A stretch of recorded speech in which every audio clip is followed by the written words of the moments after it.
Now let us talk about how to use a hot snare for polypectomy. It boils down to whether you could increase the temperature at the site of the snare application to 100 degrees or more for a cut, or whether you increase the temperature slowly to between 60 to 90 degrees for coagulation.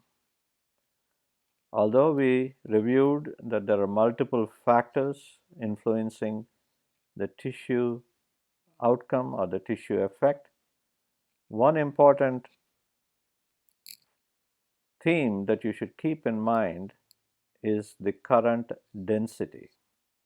Say, for example, a given amount of current is going through the snare that is very tight, and the sectional area is 1 square millimeter.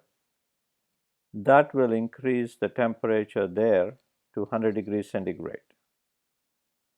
Say, for example, you use the same amount of current going through, but instead of 1 square millimeter to an area that is 2 square millimeters, the temperature does not increase much and you may not have a cut. So, in order for a cut to happen, the contact point between the tissue and the knife or the snare should be as small as possible for it to have the maximum current density to increase the temperature there, for it to have an impact, either coagulation or cut.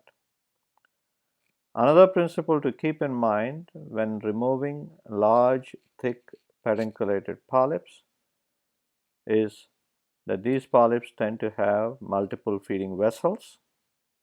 So, it's important to coagulate all these vessels as you cut to avoid major bleeding.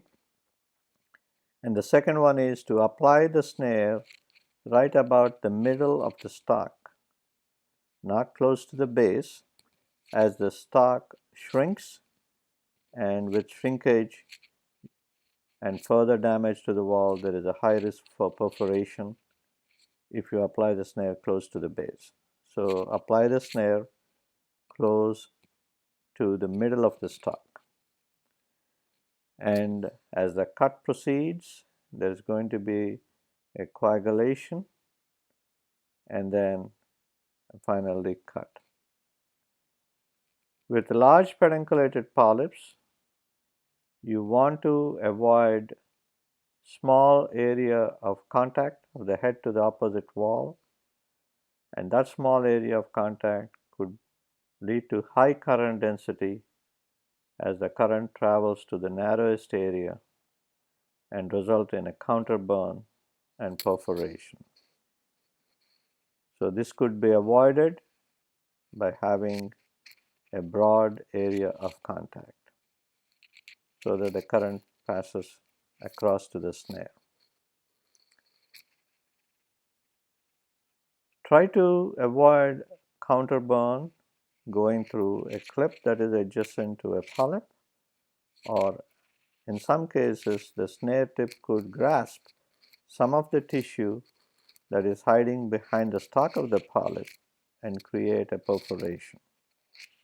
So, it's important when you are doing these large pedunculated polyps to make sure that they don't entrap additional tissue at the base of the stalk or touch a clip that is close by. Another important factor is you don't want to stretch your polyp up so as to narrow the stalk. That could create a deeper burn at an area that you don't want.